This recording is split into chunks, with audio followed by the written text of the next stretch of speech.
Hey guys, and welcome to my channel. Please like and subscribe and comment down below what you think about this video. So for today, I wanted to talk to you guys about 3 lessons that I have learned from Alfred Hitchcock. Now, Alfred Hitchcock is probably one of my top 3 favorite directors of all time, and there are numerous lessons you can learn from watching his films, and I strongly suggest that you watch as many of his films as possible. He's definitely one of those directors where the more that you watch his films, the more you learn about his technique and themes and usage of storytelling and things like that. But today I just want to talk about the main 3 lessons that I myself have learned from Alfred Hitchcock.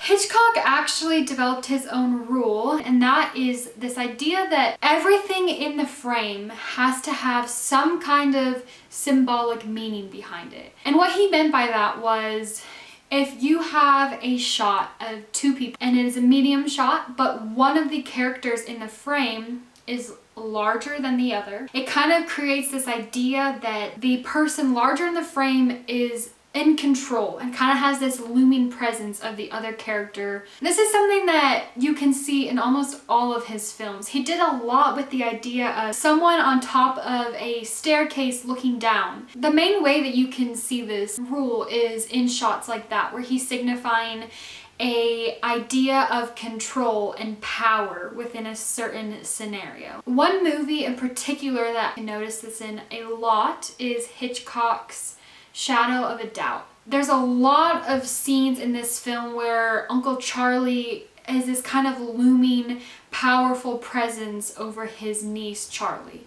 You definitely see that several times within the film. And this is something to really consider when you make a film, that, you know, the audience may not pick up on every single symbolic shot, but that doesn't mean you can't include it. And it's gonna make your film the type of film where people can watch it over and over again, and every time they pinpoint something new and have something new to analyze. So this is definitely a powerful lesson that Hitchcock can teach us.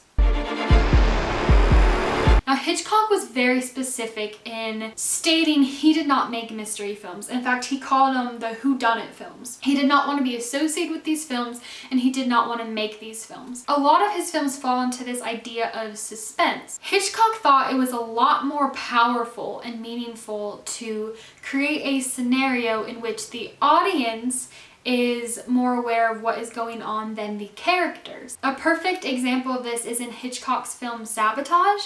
In this movie, there is a young boy who is meant to deliver a package without knowing that the package actually contains a bomb. So Hitchcock masterfully creates this scene where the audience knows there's a bomb in the package and the boy does not. Things are keeping him from getting it delivered. The buses are delayed, things are not going as quickly as they should be, and something masterful that he does, he cuts from images of the young boy holding the package to this image of a clock.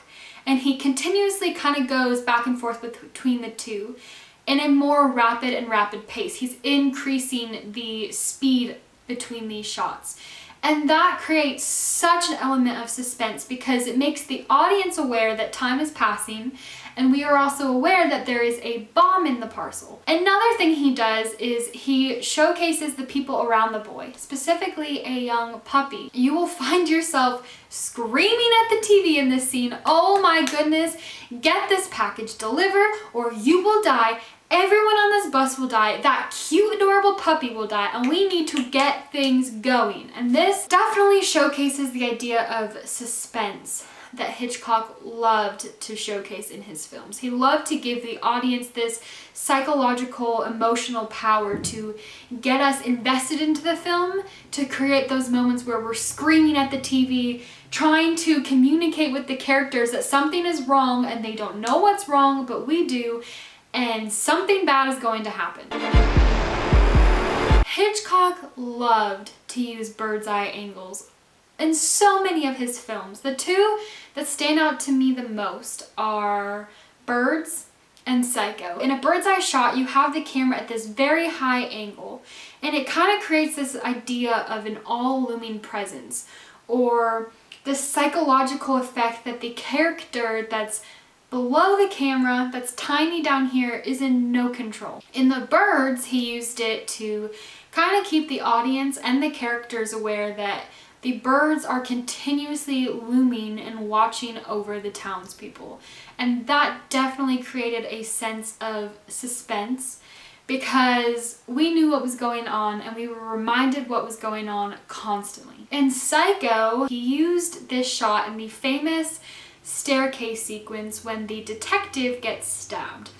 We see the detective coming up the stairs in kind of a close-up shot, and while he's in the hallway, we see the murderer come out of a door and start stabbing him, and this is all shown through a bird's eye angle. Now, the bird's eye angle starts before the stabbing actually takes place, and that creates this sense that the detective is in no control. Something's about to go wrong, we are an all-looming presence watching what's going on, but we can't do anything, and it is so creative and so powerful. So those are 3 lessons that I myself have learned from watching Alfred Hitchcock. If you guys have other lessons or you have any comments, please leave them down below. Please like and subscribe to this channel to see more creative content like this. And if you guys have any specific videos you want to see, please let me know. I'm willing to make whatever you guys want to see. So thank you guys for watching, and I hope you have a great day.